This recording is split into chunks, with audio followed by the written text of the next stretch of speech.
BFM Business, Intégral Placement, idée de placement. Idée de placement aujourd'hui dans l'immobilier. Le dispositif Pinel monte en puissance. Il est réputé plus rentable que le Duflot, mais vous allez voir qu'il existe des astuces, des trucs, des tuyaux pour doper encore plus votre investissement en Pinel. Comment faire? Comment optimiser le Pinel? On va vous demander de répondre, Gaëtan. Gaëtan Lefebvre, bonjour Gaëtan. Bonjour Guillaume. Bienvenue, vous êtes administrateur du blog construire-sa-retraite.com. Vous allez nous dire comment on peut rendre un Pinel encore plus rentable. D'abord, il est rentable le Pinel ou on peut mieux faire? Oui, il est rentable, tout à fait. Malgré votre explosif Jean-François Filiatre dans son humeur tout à l'heure qui en a parlé, je dirais, un peu de manière négative. Mais oui, le Pinel est tout à fait intéressant.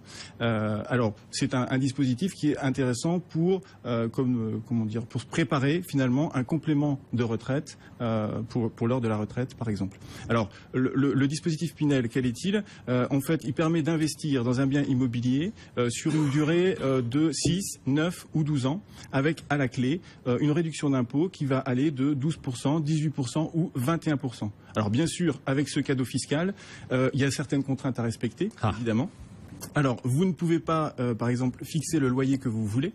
Vous êtes obligé, finalement, de suivre des loyers selon des zones en France. Vous ne pouvez pas non plus louer à n'importe qui. Vous êtes obligé, finalement, de louer à des personnes qui ont des ressources limitées. Exactement de la même manière en fonction de zones en France. Alors, cela dit, il y a quand même des avantages et des inconvénients sur ce dispositif Pinel par rapport à un investissement locatif classique.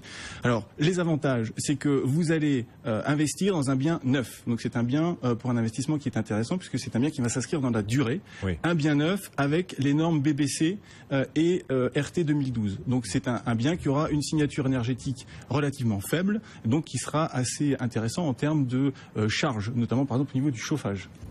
Autre intérêt de la loi Pinel, vous allez pouvoir louer ce bien à un ascendant ou un descendant. C'est-à-dire que finalement, vous allez pouvoir louer ce bien à un enfant qui fait des études, par exemple, ou si vous avez une personne âgée, vous pouvez aussi louer ce bien à la personne âgée. Voilà. Donc ça, c'est partie des points plutôt positifs. Alors, il y a quelques inconvénients, j'y reviens. Vous ne pouvez pas donc fixer vous-même le loyer. Ça limite le rendement quand même du Pinel pour le. Alors, ça peut. Loyer plafonné, rendement plafonné. Tout à fait, tout à fait. Alors, c'est pour ça que nous, on a regardé finalement ce type de placement. Et on s'est dit, qu'est-ce qu'on peut faire pour améliorer la rentabilité de ce placement? D'autant plus que la rentabilité est aussi limitée par le fait que les biens, généralement, sont vendus un petit peu plus cher que le marché, puisqu'en fait, ils sont proposés par des promoteurs. Ah oui, voilà. Et ces promoteurs, finalement, chaque intermédiaire dans la chaîne va prendre sa commission, et donc, effectivement, le rendement s'en trouve effectivement. Et pour l'investisseur, c'est un bâton dans les roues. C'est un bâton dans les roues. Pour celui qui cherche du rendement, ça fait quelques limites dans ce Pinel. Alors, comment on peut les surmonter, cette limite au rendement du Pinel? Comment on peut l'optimiser encore plus? Alors, pour l'optimiser, il faut effectivement s'intéresser à réduire le nombre d'intermédiaires.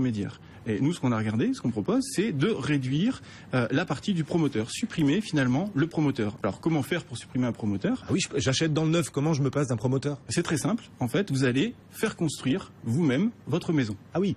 Voilà. Donc, finalement, vous supprimez la partie promoteur et vous allez vous-même faire construire votre maison. Alors comment? C'est très simple. Vous faites appel soit à un maître d'œuvre, soit à un constructeur de maison. Et là, la rentabilité va s'en trouver améliorée. Alors, je vais vous prendre un exemple pour illustrer effectivement mon propos. Si vous prenez, par exemple, on va prendre la zone B1, donc une maison.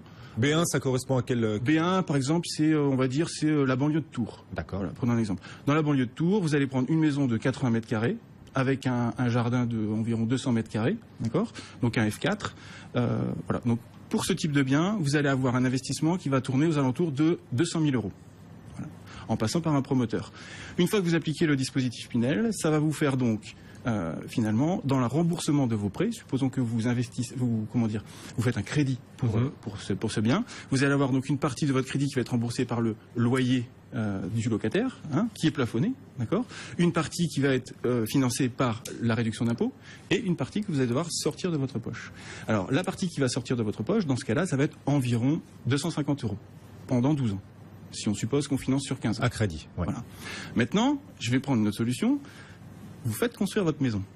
Et alors là, je vais introduire un nouvel élément. Vous ne faites pas construire une maison, vous faites construire 2 maisons. C'est-à-dire que vous prenez un terrain vous achetez le terrain et dessus vous faites construire 2 maisons mitoyennes.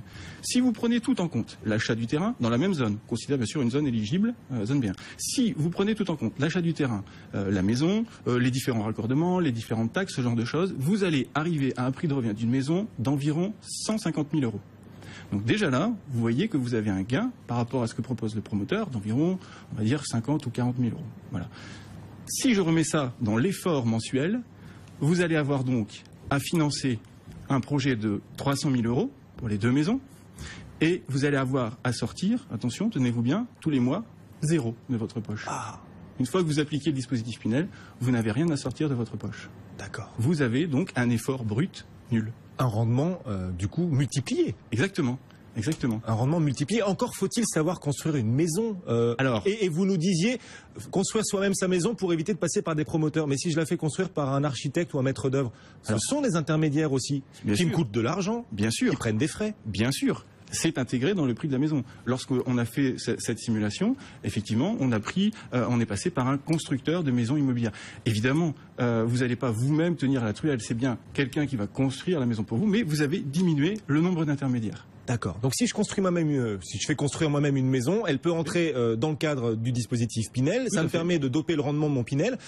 N'importe quel type de maison entre dans le cadre, dans le dispositif Pinel. Et puis, évidemment, il faut respecter les contraintes de la loi Pinel, c'est-à-dire qu'il faut faire une maison avec les normes BBC et RT 2012. Et bien sûr, dedans, il faut que vous mettiez des locataires qui respectent aussi les différents critères de la loi Pinel. Ça va de soi. Bon, alors évidemment, il faut quand même avoir un peu d'argent. Construire une maison, ça s'adresse à qui? À quel type d'investisseur, ce que vous proposez? Le dispositif Pinel s'adresse à n'importe quel contribuable. Ouais. Ensuite, tout dépend du budget que vous avez.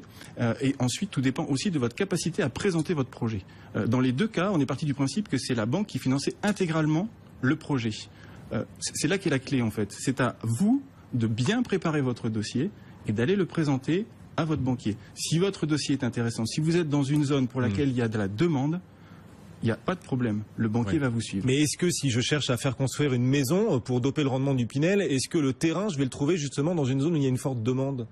Pas évident, c'est pas dans les centres-villes que je vais trouver un terrain pour construire une maison. C'est forcément dans des zones de banlieue où je vais trouver où je vais pas pouvoir appliquer des loyers très élevés. Est-ce que ça, c'est pas une limite justement au schéma, à l'outil que vous proposez? Alors, je ne vais pas vous dire qu'effectivement que c'est facile.